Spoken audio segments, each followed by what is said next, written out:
You have seen it many times with Apple. They release the same phone every single year with minimal changes, if even. And yet, people all over the world wait in queues just to buy the new iPhone. And unfortunately, this doesn't only happen with iPhones or phones in general, this also happens in the PC world. I've seen it happen with GPUs, with CPUs, even with motherboards, and with every single tech part that I have ever seen. And that's what we're gonna talk about today. How do companies make us feel like our current tech is old and that we need to upgrade? Starting with the first trick that they use, which is magnifying tiny changes or features to make them look and feel like they are the future of tech. And as a human, you have a natural fear of missing out, which in psychology they call FOMO, fear of missing out. So they use that FOMO that is built inside of you to make you feel like, oh, I'm missing something huge in the new iPhone, I gotta buy it. But that's not it. Companies use many other tricks to make you feel like your current tech is obsolete and that you need to upgrade to the newer models. If you have experience with the used market, you know very well that age is not everything. And most of the times, those new technologies and new features barely make any difference, if even. And the funny thing is, I see that phone consumers fall for this more than PC consumers. Most of the times, people who use PCs are either total enthusiasts who know exactly what their parts are and know exactly how good they perform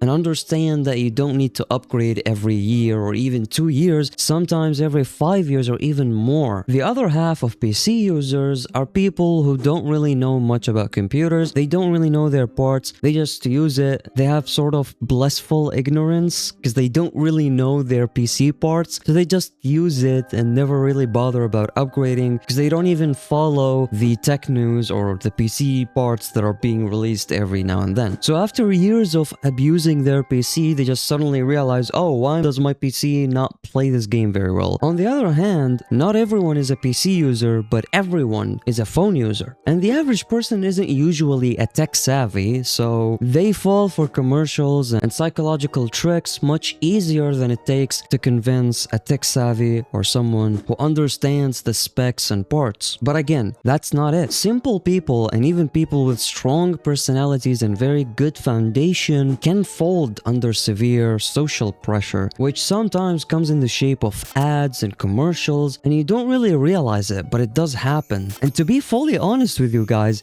even I myself, as a tech enthusiast, as someone who knows their PC parts very well, and I know my phone parts very well, I still prefer newer tech. It is just something that is built into us as humans to prefer the newer tech and the more modern stuff over the older tech. You would think that's it. But no, I have some examples that I actually cannot seem to explain. And the first example that we have is the GTX 1080 Ti and its successor, the RTX 2080. Those two GPUs are literally identical except for like 2 or 3 changes. And the funny thing is, the 1080 Ti has more VRAM than the RTX 2080, and still some people have bought the RTX 2080 for some reason, even though it was like more than double the price. I just don't understand. I don't understand why. I can't tell you why. I guess it's the power of marketing. I guess we humans are so easy to manipulate. I don't know. But if you thought that was a good example, take this other one, the iPhone 13 and the iPhone 14. They are literally identical. Same build material, same chipset, same cameras, same display,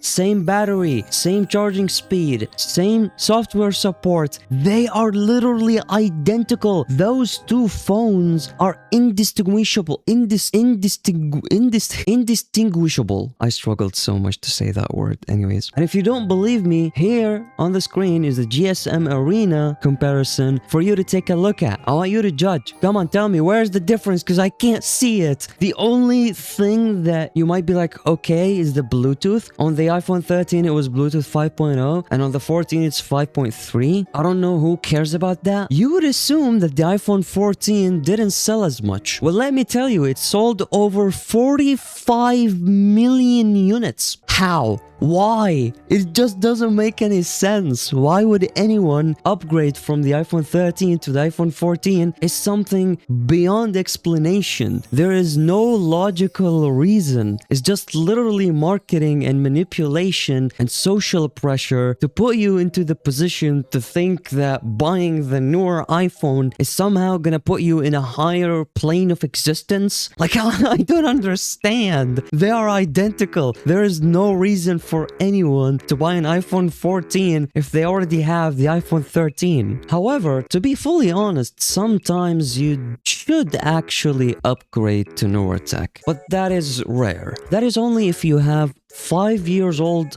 plus technology. Only then that you might benefit from newer tech. For example, if you have the GTX 1650, yeah, maybe it is time to upgrade, especially that now in 2025 games are extremely heavy and they require a more powerful GPU than the GTX 1650. Other than that, I beg you to just think about the actual benefits of what you're buying and not fall for the manipulation and pressure of marketing. I found something really interesting that sort of shocked me, which is called Salami Slicing Tactic. Most companies already have enough technology for the next 5 years from now, but they only give you 5% more each year, so they have an infinite storage of technology even if they don't innovate anything new. And this doesn't apply to all companies, but Apple, I'm talking about you. Anyways, this doesn't apply to all companies, but a lot of companies do use the salami slicing tactic. Another subtle change that companies make is to slightly change the design or the color in a way that makes it unique, so that, let's say this orange iPhone. Like, if you have an orange iPhone, it's definitely the latest one, which means, oh, you can brag about it and be like, oh, I have the newest iPhone. Oh, wow. Now, let's take phones and calculate the amount of money you're gonna spend if you buy every 2 years compared to if you buy every 5 years. If you buy a $1,000 phone today and keep it for 5 years, that is $200 a year. But if you buy a $1,000 phone and upgrade it every 2 years and resell your previous phone for $700, after 5 years, you have spent $500 on nothing, on just the upgrades, beside the $1,000 that you have already spent on the phone. And as you can imagine, this compounds a lot. With time and the more years you stay alive, this is gonna compound very insanely and turn into thousands of dollars, if not even tens of thousands of dollars of wasted money on tech upgrades that provide nothing useful and nothing new. And the lesson that we learned from today's video, marketing is really freaking powerful.